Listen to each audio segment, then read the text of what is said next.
That's fine.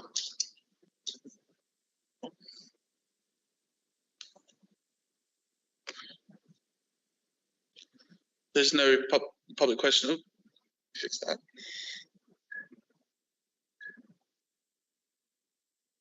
I'll move on to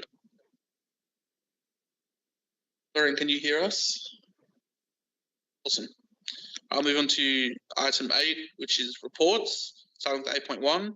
The President, Dylan. Thank you, Ben. Welcome back, everybody. What a wonderful few weeks it's been here at the Curtin Student Guild. Was very happy to go out with Cooper to Kalgoorlie and meet with Nilma and the team out there. They've got a lot of really good ideas for how they can best support students and be a really proactive and engaged guild branch out there. And I know that us here at the sort of main office here in Bentley, we're very keen to support Kalgoorlie in any way possible. Very happy to answer any questions pertaining to Kalgoorlie. There's a few points on here that I wanted to raise.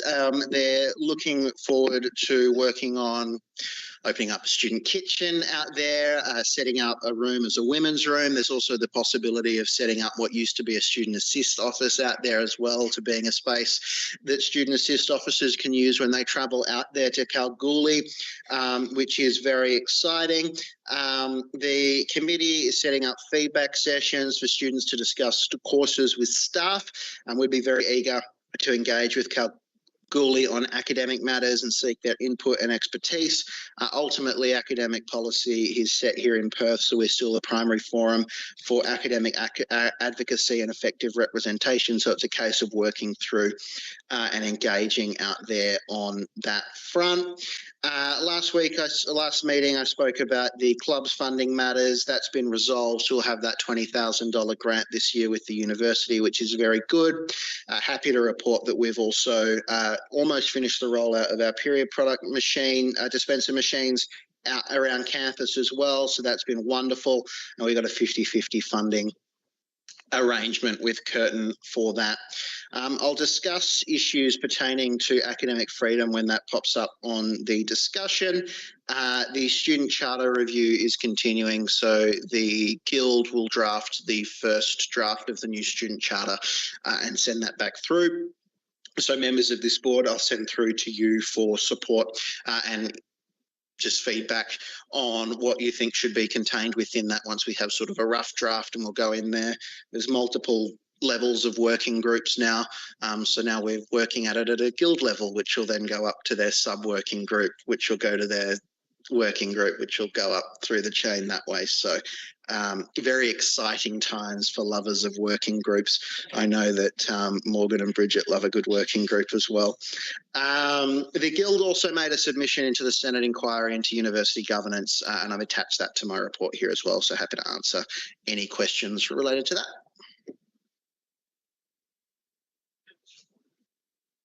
Was there anything you saw or learned in Kalgoorlie that you believe could be applied here to improve our representation or other activities?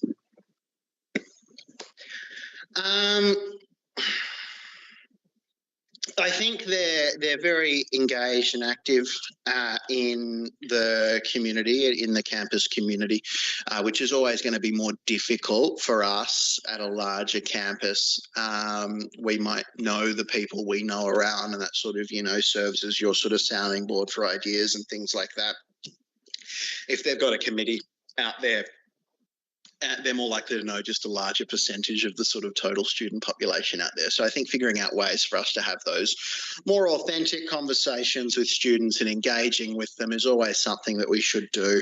I think that they do their Wednesday barbecues, as I'm sure you're aware of it, Mitch, and I do think that that's an important part of sort of the identity out there, and it's a great opportunity. I was there for students to come together and sort of mingle and have those conversations as well, in a way that doesn't quite happen at the Grill of the Guilds here, just because you're dealing with a much larger number of students coming through and grabbing a sausage. So that's quite interesting. I know there was a bit of commentary this time when you went out last year around the sauces offered to students with the barbecues. I'm happy to report that the diversity has been increased even more. Laogan Ma, the chili crisp oil is being offered, and I had it. It's actually really good. Would thoroughly recommend we look into that here as an offering. It works really well on a snag, on a bit of really cheap white bread.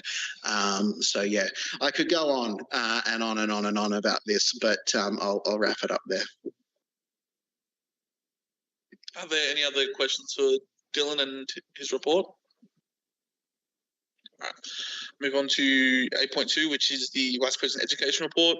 Myself, I'm happy to take it as read. I will add a note that yesterday I had a meeting with Lorraine and Nicole about Responders, which is the new invigilation system for assessments. That is, we are looking into that. That was sort of the touching base meeting, and more will be reported on that as information comes in. I'm happy to take any questions. Move on to 8.3, which is the report for the Vice President of Sustainability and Welfare. I'll take the majority of my report as read, but I want to add on. It has been a quite productive month since the last Reps Board meeting.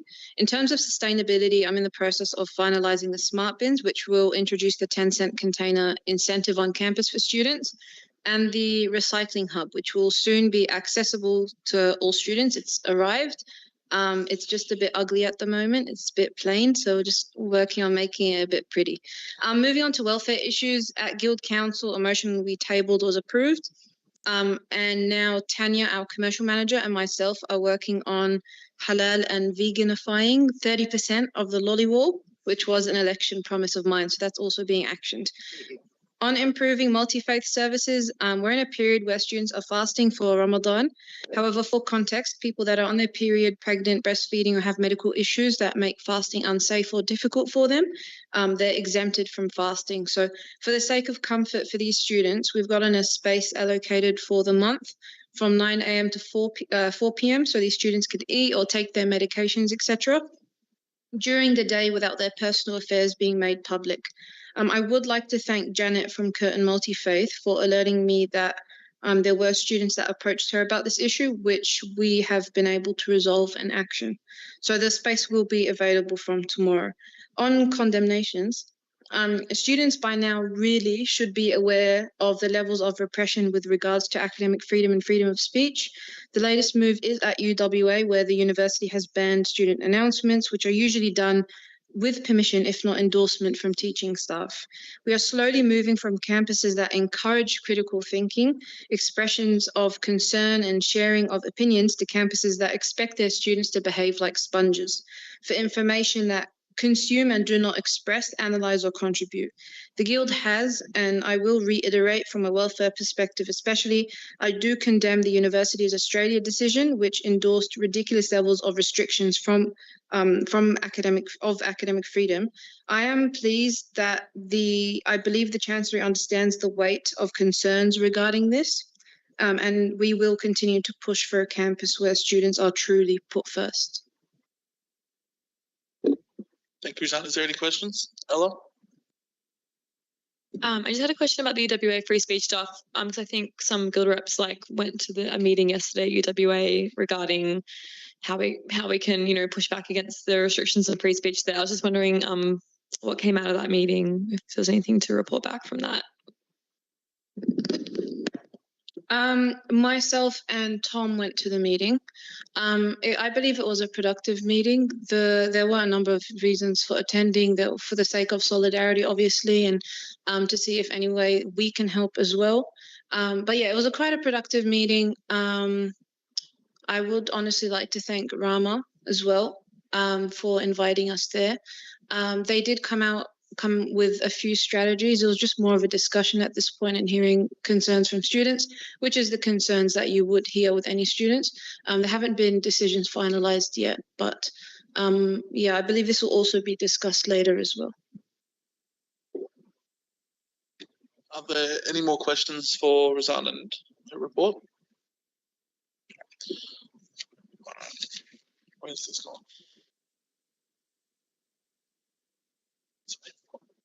I've lost a piece of paper, I apologize. Okay, there we go. I'll move on to the. Okay, found this. I'll move on to the item 9.4, which is our faculty report, starting with business and law. Nicole. I'd like to take my report as read, but I do have a new update. The Business and Law faculty is forming a working group dedicated to operationalizing student support and success guidance note. Basically, they're making a working group to figure out how they can support students who are academically at risk. I've been invited to be the student voice of this working groups, and meetings will begin this week, with the first meeting being on Monday. Any questions? That's all then, thank you. I'll move on to the report for the science and engineering rep, Cooper. I'm happy to take my report as read. It's a little longer than normal. I kind of lost a month, did a little less than I should have. This month, I think I swung a little far from the other, so it was a bit much. So any questions, feel free. Mitch. Did you enjoy your time in Kalgoorlie? I did, Mitch. I had some nice food at some establishments. It was a good time. Bridget. What did you think about the sauces at the grilling? I didn't try, but I didn't try any of them, but it seemed like they were very popular, and I do think we should implement. Yeah. I'll go back to Bridget. Are there any sources you want in particular to be implemented at Bentley? No idea. I don't have any. I do think our barbecue sauce could be changed into the Eater brand. It is a superior smoky barbecue sauce. Are there any more questions not about sauces? Okay. Dylan. Would you be in favour of establishing a working group on these matters? I do not think we need a working group. Okay. I'll take there is no other questions. Okay. I'll move on to the Faculty of Health Sciences representative. I'm happy to take my report read, and if there's any questions, I'm happy to answer as well. Seeing there are no questions, I'll move on to Tom from Humanities. Yep, I'll take mine as mostly read, although I did note that I've had a meeting today with the School of Education, which went surprisingly well, or as well as it could have. So there is two new Deans of Learning and Teaching. There's basically a new, basically a new staff in the School of Education, and they are wrapping up a few things which have been issues in the past year or so. So a few units which had placements that were called compulsory fieldwork instead, and a few different loopholes where they didn't need to find the placements, that kind of thing, are being wrapped up. It's a bit of a process, but yeah, it is looking good in the School of Education. I'm still going to be meeting with some of them next week regarding some larger issues. But yeah, I just had that meeting today, and yeah, there's good progress there. So, are there any questions for Tom? I'll move on to Student Assist, Joanne. I'll take my report as read. I don't have anything to add. Happy to take questions. See, there are no questions. Okay. I'll move on to the International Student Committee President.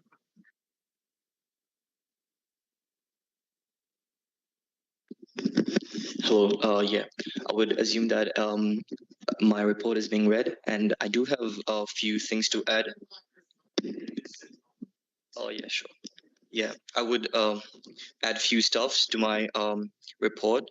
So we are having our Cafe Connect event every Tuesday. So as it is a month of Ramadan, we were able to arrange takeaway food packs for international students attending the Cafe Connect event, so that they don't miss out on the food that is on the event.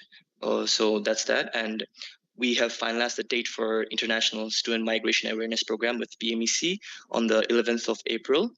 And one more thing to add is we have also finalized the date for IC and PSC Sundowner on 21st of March.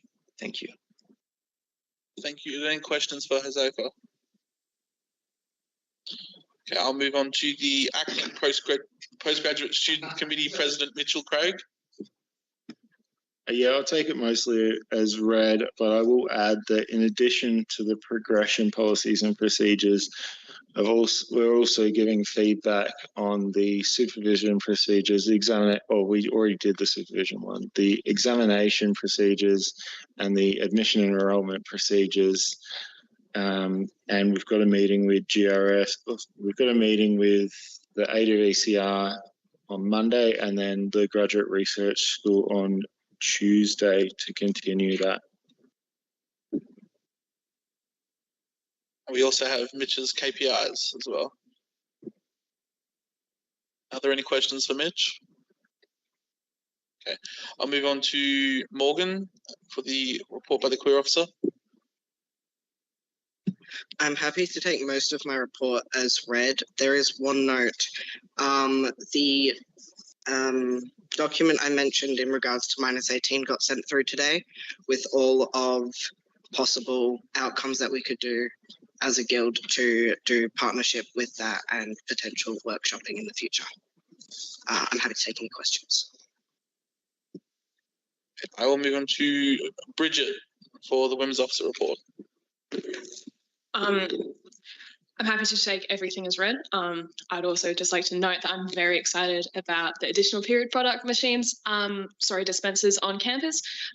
Waiting for just some stuff to get the final one rolled out.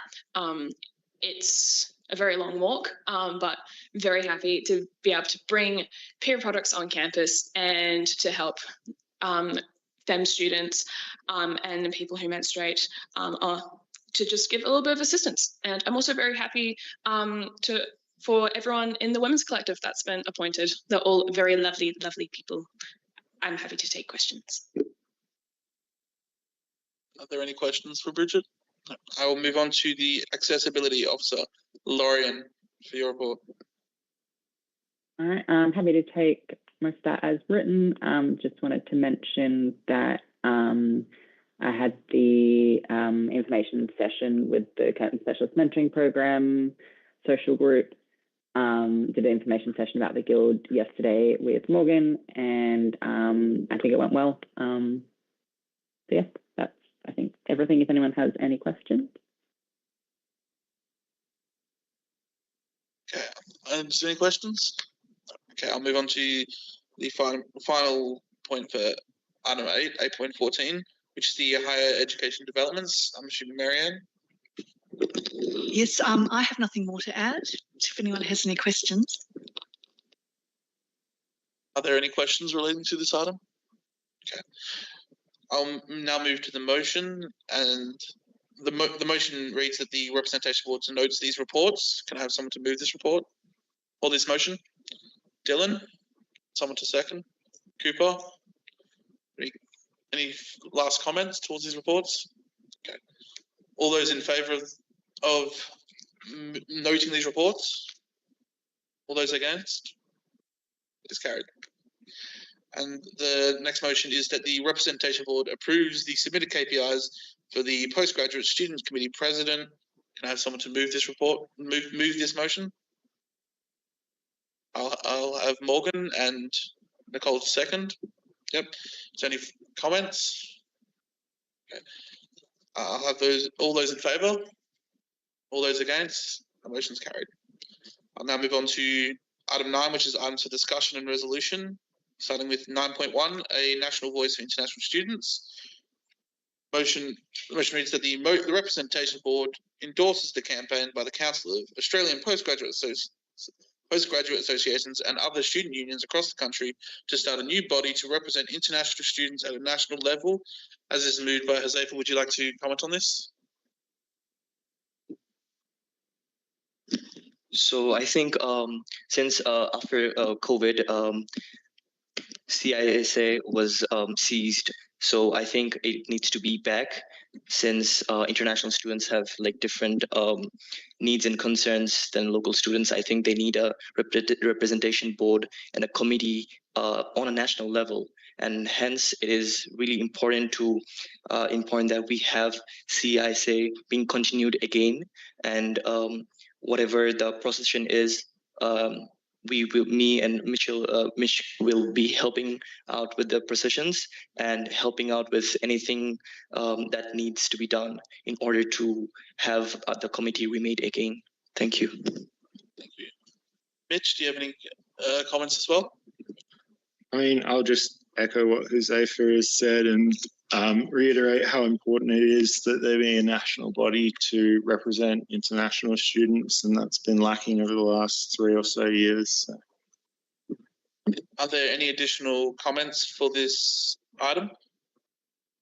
If not, I'll move to the motion, which I'll once again read, that we endorse the representation board endorses the campaign by the Council of Australian Postgraduate Association and other student unions across the country to start a new body to represent international students at national level. All those in favour? Against? That is carried. I'll move on to item 9.2, which is the 2025 federal election campaign endorsements. Motion reads that the representation board endorses the National Union of Students My Future Our Voice campaign and the ACTU Union and Unions WA Don't Risk Dutton campaign in the lead up to the 2025 Australian federal election. As is moved by Dylan, would you like to speak to it?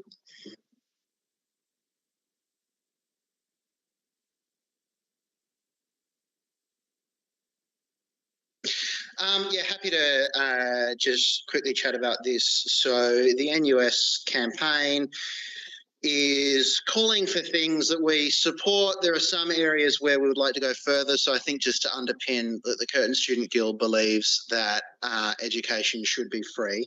The call in here is immediately freezing HECS indexation and introducing a cap on HECS indexation of 4% and a full repeal of the Job Ready Graduate Scheme. We're certainly in favour of repealing the Job Ready Graduate Scheme. I heard it referred to today at an event at the Bankwest Curtin Economics Centre by one of the professors that just wrote an authored a report on the sort of state of well-being and economic sort of conditions of young people, that it was quite possibly the worst policy introduced in this country since the cane toad. I quite like that. I agree. I agree absolutely. But these are good things that the NUS campaign is calling for, and it's important that we as student unions as well stand in solidarity with Labor unions at a time where there are quite some significant dangers being posed by the prospect of a Dutton government coming in place in this country as well. I'll move on to Morgan. Has any additional notes to this as the seconder? No, I think Dylan covered it all pretty well. Yeah. Are there any more questions or anything? Sorry. Is there any other people that would like to speak towards this motion? Jack? Yeah. Yeah.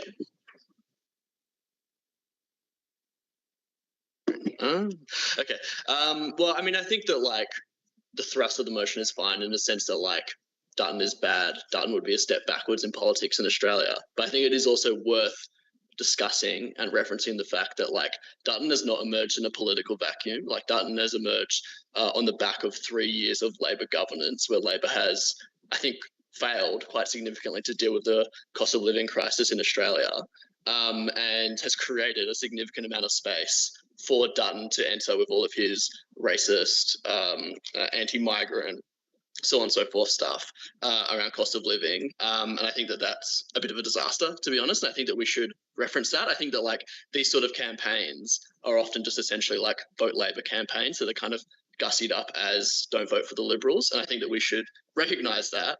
Like I think the campaign in and of itself is fine, it's whatever. But I think we also should recognise, and I think should discuss the fact that Albanese and the Labor government have failed in a lot of ways that has created this disaster, and I think. go Rob then Ella.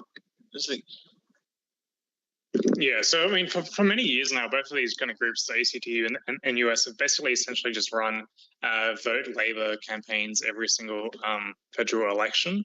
And that's what this essentially is. While we can recognise how terrible a Dutton government would be, and I'm not trying to understate that whatsoever. I think we need to come to terms with the fact that these campaigns are run on a explicitly or implicitly. Advocating for Labor government, which would actually make things would allow things to continue to get worse for all people, for working class people, for students, for the universities. Right now, the Labor government is overseeing kind of one of the worst kind of attacks on average people's living standards in many decades. I mean, like average wages in Australia have gone back, at least 10 years. And that is what the Labor government is doing today. So, I mean, as terrible as a Liberal government is, we need to first acknowledge, the basic fact that right now, today, the Labor government is actually making things worse, a whole lot worse for working people. And running a vote Labor campaign in this election is not going to do anything positive for anyone in this country. And also, Labor have just massively attacked unions in this country, right? I mean, putting the CFMEU in administration is probably the worst attack on unionism in Australia in many decades, since at least the 1980s. This is first of all, it breaks international law regarding Labor, unions. It's like a horrific attack on one of the most important unions in the country. And to kind of back an ACTU campaign, which is essentially calling for a Labor vote in the kind of context of this, absolutely horrific attack on unionism. I just think that's a bad idea. Finally, Ella. Yeah, I mean, I also think the fact that the content of the motion that the National Union of Students passed a few weeks ago, of the campaign that the Guild's endorsing, in the content of it, it didn't demand anything about free education, or that HECS debt should be abolished. It basically gave cover to the Labor Party as saying, Labor's done fine things for students, it's all good, when actually students' lives have gotten qualitatively worse over the past 3 years. Jack and Rob have mentioned, students cannot afford housing. Students are really suffering amidst the cost of living crisis, and the cost of living crisis in Australia is one of the worst in the world, and that's been under a Labor government. Prices have gone up and wages have actually, fallen well below the rise of inflation. Real wages have not risen above inflation. So working class people are suffering the brunt of, increases in rent, increases in groceries and basic necessities. And yet the content of this motion just gave Labor a free pass, but also it didn't demand that the student union movement should be for free education, and the student union movement should be calling on students to vote for parties that stand for free education. And I think the motion had nothing to say about that, actually. If we are going to say, keep Dutton out, I think we should at least be also saying that students should vote for parties that would represent their interests, and what's in the interest of students isn't having thousands and thousands and thousands and thousands of dollars of HECS debt for our entire lives that we'll never be able to pay off because of, the situation with the inflationary crisis that's continuing. Donald Trump's tariffs, everything is going to make the, future of the economy very precarious for everybody. And now we've got a situation where, we're riddled with HECS debt, all of us as young people will never be able to afford a house. And the NUS doesn't even want to demand free education from the government that they want to try to get elected. And the Labor government definitely does not stand for free education. They barely want to cut HECS, really, considering how high HECS is. So I do think we should be a bit honest about that. I obviously hate Peter Dutton. I obviously don't want him to, destroy all the unions and to promote extreme racism in this country. But frankly, as Rob said, Labor has done the exact same things. They've gutted the unions, and the ACTU didn't do anything to oppose the CFMEU going into administration. So I don't think we can have faith in the campaign by the unions in this country who haven't fought for workers amidst one of the worst cost of living crises. So I just think that's important to recognise. I think Dutton should obviously not be voted for and be put last, but I also think students should not vote for Labor. I think we should be actually explicitly endorsing political parties like the Greens or Victorian Socialists if you're in Victoria, who do actually stand for free education, because that's actually what the Guild should be standing for and actively promoting. And if we're just saying, oh, vote for whoever you want, well, then, you know, you're saying vote for a party that does not care about students' rights. I was just going to say 10 seconds, but yeah, I'll move on to the final comment, which is Lorian. I'll move on to Lorian's had to hand up. Then. Okay. I think potential conflict of interest. Just going to disclose that I am a member of the Greens Party, so potential conflict of interest. There we go. So I think first it's worth noting that the Guild is a non-partisan organisation. We cannot really endorse a specific party, even if that is one of the minor parties. But I think it's worth noting that just because we're telling people not to vote the Liberals doesn't mean we're telling them to vote for Labor. There is a big tendency towards a two-party system in this country, but we are not wholly a two-party system. And I think it's worth recognising that when we're endorsing these campaigns as well. Like, we're not telling people to vote Labor just because we're telling people not to vote Liberal.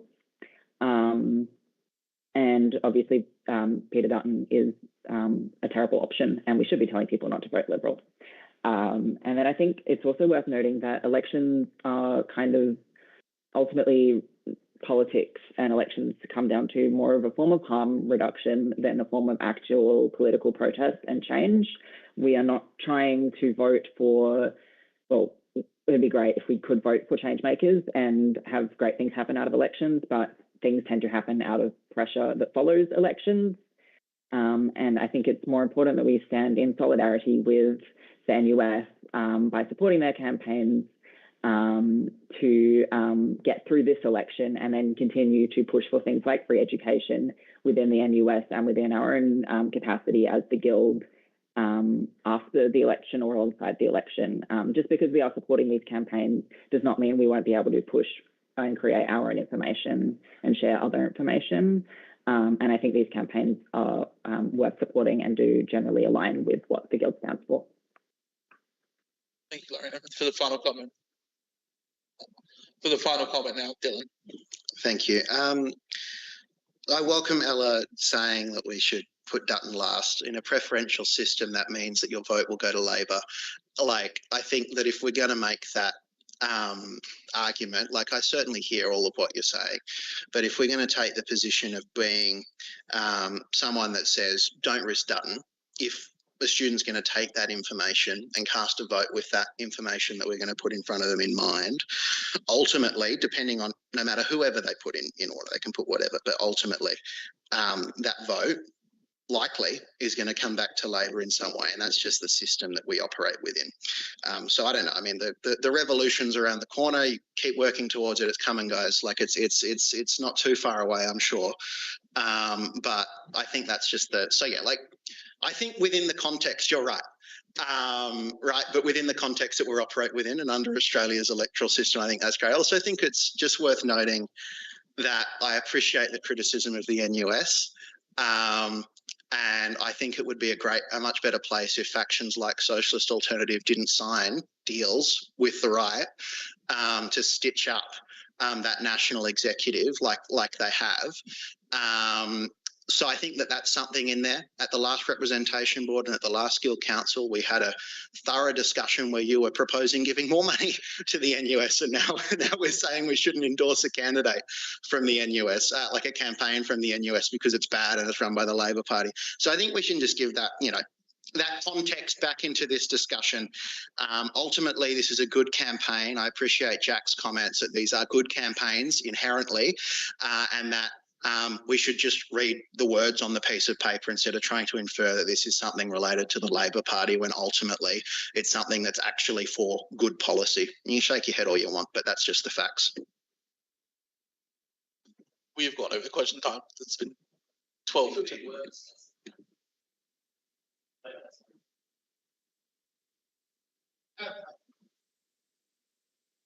As you mentioned, I'll move on once again. I'll repeat the motion now. The Motion reads that the Representation Board endorses the National Union of Students My Future Our Voice campaign and the ACTU/Unions WA Don't Risk Dutton campaign in leading up to the 2025 Australian federal election. This is moved by Dylan Storer, seconded by Morgan Mills. All those in favour? All those against? This motion is carried. I'll now move on to item 9.3, which is solidarity with the UWA Student Guild. Motion reads, the Representation Board condemns the University of Western Australia's new restrictions on the student announcements on campus and resolves to oppose those efforts of universities across Australia to restrict the free speech of students and staff. As this is moved by Dylan, I'll let you speak on it first. Yeah, I think it's pretty self-explanatory. I think universities across the country, led by the Group of 8, they're implementing rush blanket policies that restrict student activities on campus. The UWA has announced restrictions on student announcements, particularly in teaching spaces, which hinder free expression. The UWA Student Guild has, I welcome it, they've taken a stance against these changes. And I believe that as the best and largest student union in the state, the Curtin Student Guild needs to stand in solidarity with our smaller brothers and sisters across the pond and stand behind them in the face of this repression.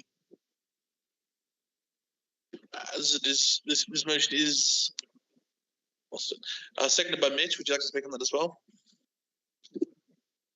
Look, I'll just really express my disdain and horror that, you know, a university in WA would be restricting free speech and academic freedoms like this. It's really horrible to see, both at UWA and around the country. And we should really oppose it wherever we see it. Any discussion for this item? Rita?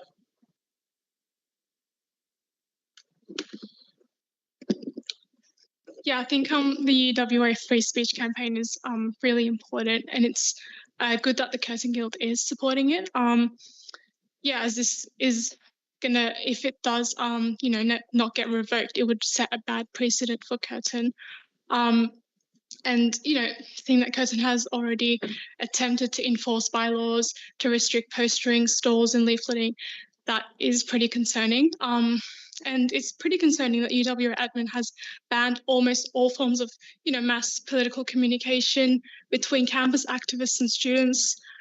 Students can no longer put up posters, hand leaflets. All of these things are really concerning as well. And we're seeing universities all across the country restrict the freedom of speech of students and academics.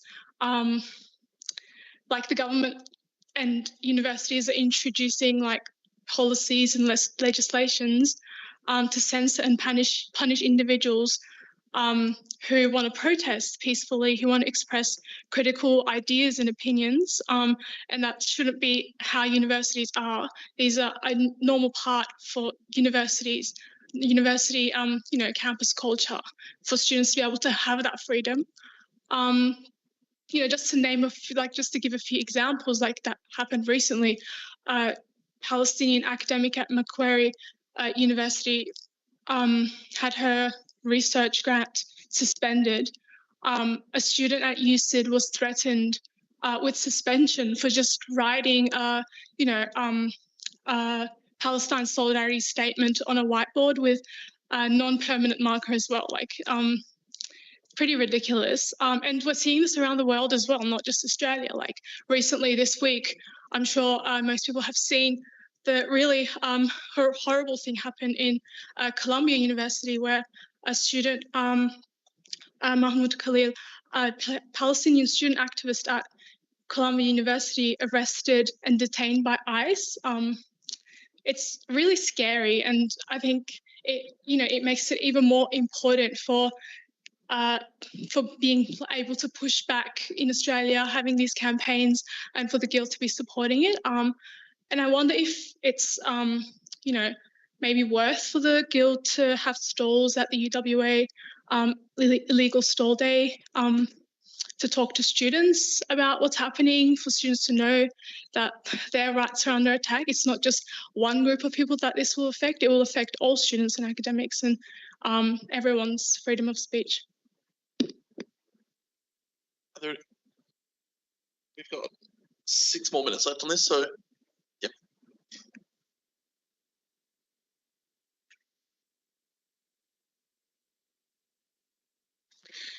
Yeah, I agree with that. It's sort of like important for the Curtin Guild to stand in solidarity with UWA, because it's kind of situation. I think it really sets like a really despicable precedent.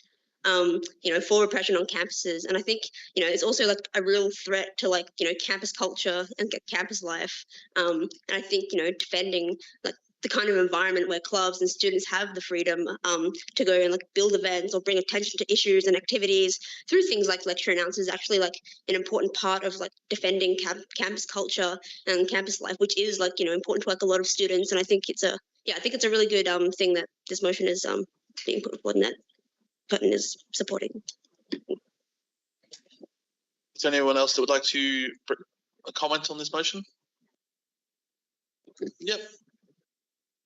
I guess I was just wondering like what tangible things Curtin Guild feels like you guys can do to support the campaign against the attacks at UWA. And as Hamida said, like it would be good because I think they're planning on doing like an illegal stall day where like clubs break the kind of rules imposed to push back against it as a like show of solidarity that all clubs, want to come out strong against this kind of like restrictions on where clubs can like promote their activities and everything. So yeah, like would the guild be willing to have a stall at that just to show like your solidarity, but also what other things does the guild think that they could do to tangibly like help the campaign at UWA?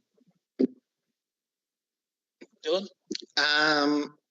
I think that I've certainly signed the open letter and I've encouraged people to do it. So I think that's a first step, but it's certainly not the be all and end all. I'd be keen to work with the UWA Guild on what they want to see. I don't want to overstep our bounds or welcome, but ultimately they're the body over there responsible for that. So yeah, I'm keen to hear anything from them in terms of support. And part of the action items for one of this is that I'll write to Nikki and offer that support and offer ways to work together. I'm certainly open to the idea of doing the stall day, but I wouldn't want to do that and UWA Guild not want us there for reasons. So I'll just coordinate that with them. Is there any final comments? Move on to rereading the motion, which is that the Representation Board condemns the University of Western Australia's new restrictions on student announcements on campus and resolves to oppose the efforts of universities across the country to restrict free speech on students and staff. This is moved by Dylan and seconded by Mitch. All those in favour? All those against? This is carried. I'll move on to item 9.4, which is defending academic freedom. And the motion reads that the Academic Board denounces Universities of Australia. Motion that the Representation Board denounces Universities of Australia's adoption of a working definition of anti-Semitism that threatens to restrict freedom of speech in universities regarding criticism of Israel, Zionism, and reaffirms the Curtin Student Guild will oppose any policy that restricts these rights at Curtin and in the Australian tertiary education sector as a whole. As this is moved by Dylan, I'll allow you to speak on it first.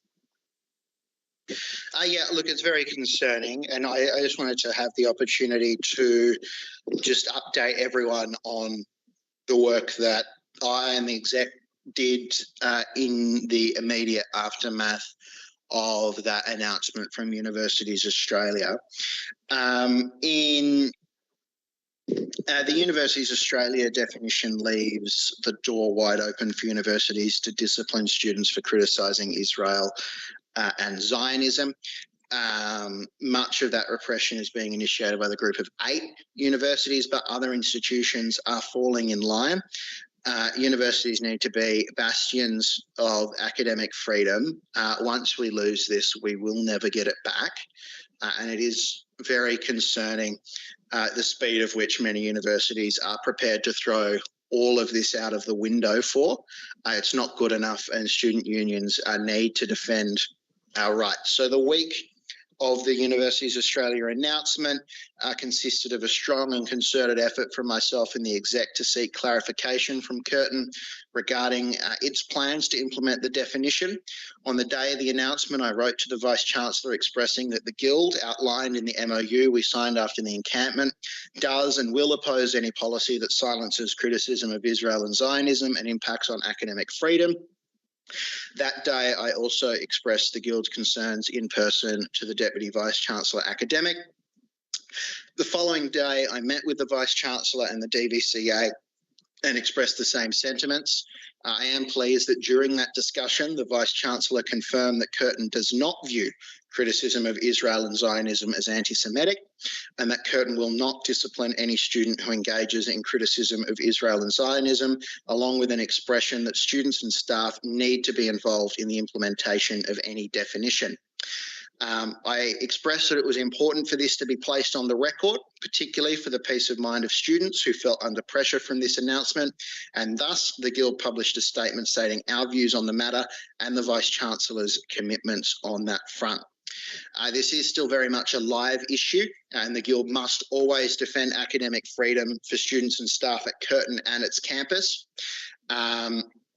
I am quite concerned that at the time of writing, and I haven't seen anything to the contrary still, it appears that the Curtin Guild is still only one of 2 student unions to have made a statement on this issue, and the NUS has still not made a statement on this issue.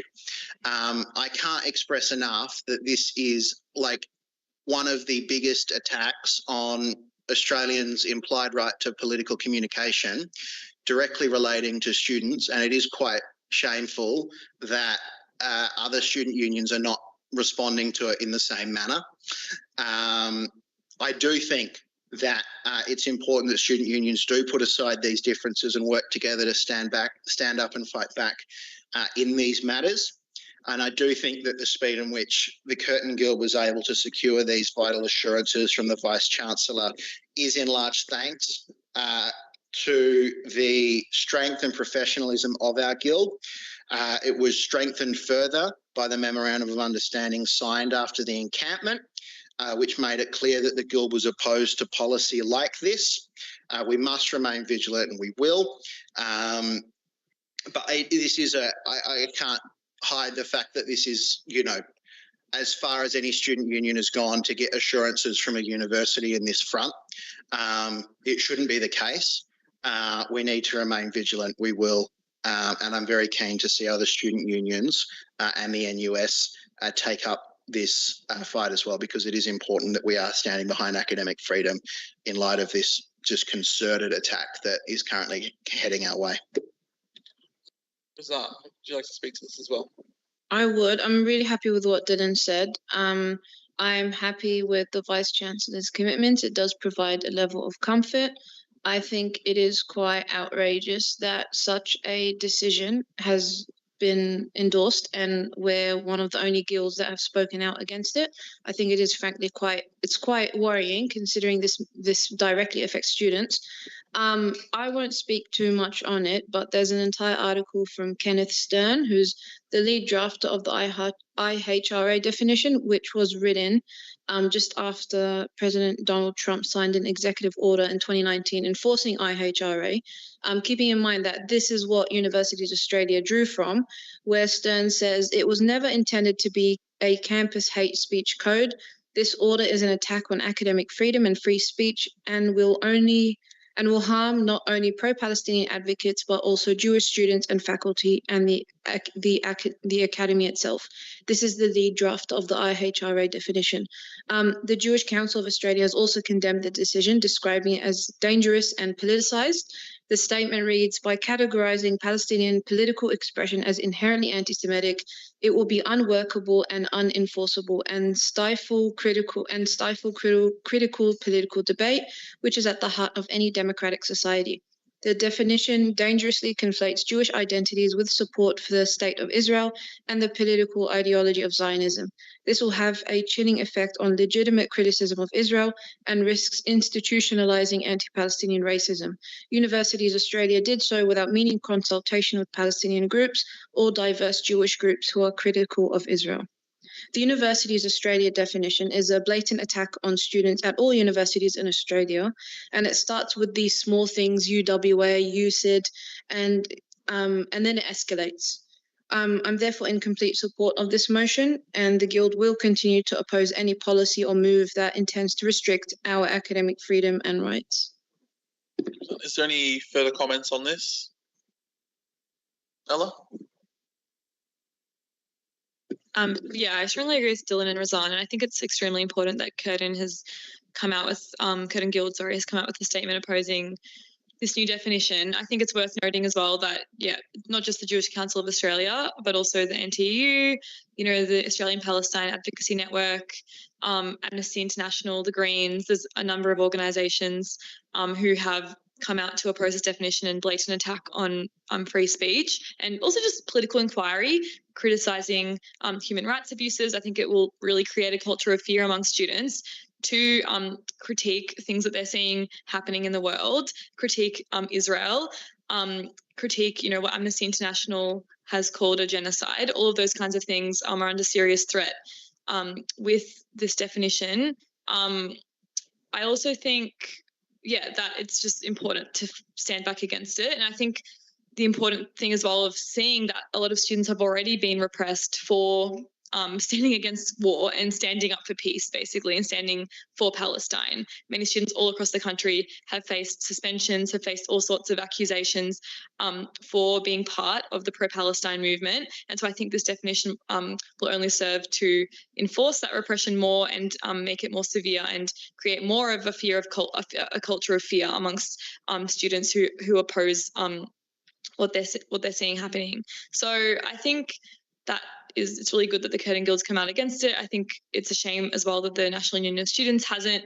But you know, hopefully, if we can keep speaking out against this, they will, and more unions and guilds will speak up against this definition and this blatant attack on free speech. And I also think a lot of academics are quite worried at the moment as well. Yeah, so I think, you know, it's really important that we, you know, continue to push back against the general, you know, climate of repression that's being pursued by the universities to silence people standing in support of Palestinian freedom and justice. Thank you, Elise. Any final comments, Zoe?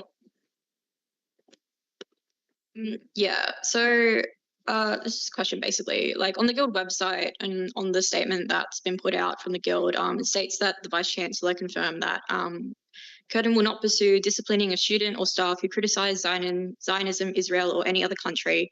And I know recently that there has been an email out from the VC generally about free speech, but it didn't explicitly state this, that students will not be disciplined if they do criticise or speak out.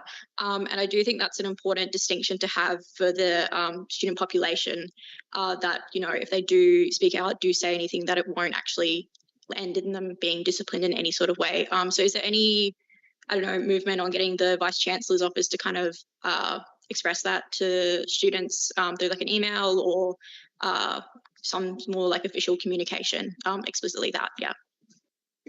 Yeah, I did make it clear to them that I thought that anything short of that would be an abdication of their responsibility to communicate this to students. I was under the impression that the Vice-Chancellor was going to do something along those lines. I think it took a slightly different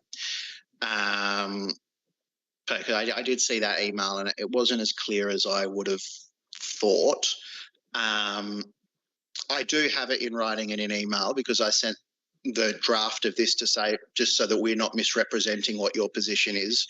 I've got an email back from the Vice-Chancellor saying this is the university's position. So I agree. So I think that that's comfort for us, but there should be a communication out from the VC in regards to that. I'd agree. I can bring that up. I'll bring that up. As it was the final, I'll reread the motion first. The motion reads that the Representation Board denounces University Australia's adoption of a working definition of anti-Semitism that threatens to restrict freedom of speech in universities regarding criticism of Israel, Zionism, and reaffirms that the Curtin Student Guild will oppose any policy that restricts these rights at Curtin and in the Australian tertiary education sector as a whole. This is moved by Dillon and seconded by Razan. All those in favour? All those against? That motion is carried. I'll move on to item 9.5, which is entitled Stop Killing Women Rally. The motion is that the Representation Board endorses the Stop Killing Women Rally, which I presume takes place this Saturday. Okay. Bridget, would you like to speak on that? I would love to speak on it. Thank you very much. Reported yesterday, 117 women have been killed and taken from their families since the 1st of January 2024. This is the number of women killed last year has been more than any number in previous years reported by the Shirley Moody Femicide Watch. I think it is absolutely imperative that the Guild endorses this rally and has a presence at this rally to help to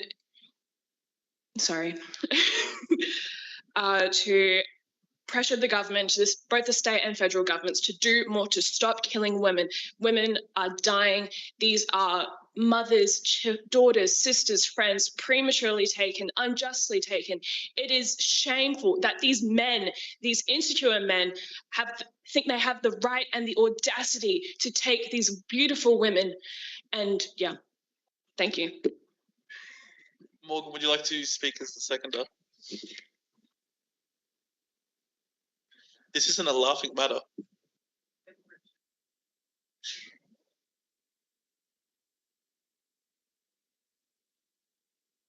I have nothing to add. I do think it's truly disgraceful, and the fact that 117 women have been killed since January last year is unacceptable.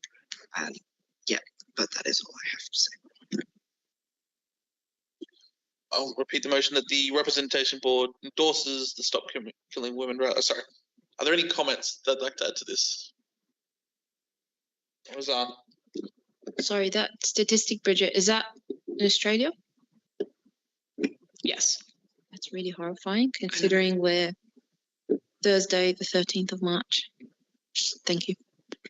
Roughly one woman a week is murdered, give or take. I will reread the motion. Any final comments? Okay. Sorry. All those in favour that the Representation Board endorses the Stop Killing Women rally? All those against? That motion is carried. I'll now move on to general business. Is there any general business? Okay. Rabab, would you, as you were the one doing the meeting evaluation, would you like to present that?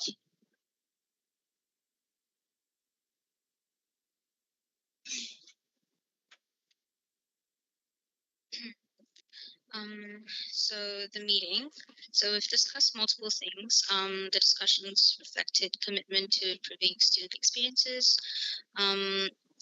Now we've also got, throughout the whole meeting in general, we got appropriate supporting documents has also been provided during the meeting. The meeting was held professionally, yet in a friendly manner. The committee is making a difference positively for students by advocating for them. All members of the board engaged well. It would be great if the next meeting would start right on time and everyone has a right on time.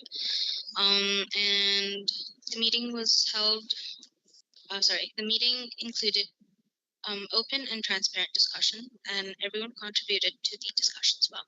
Thank you. Thank you. All right.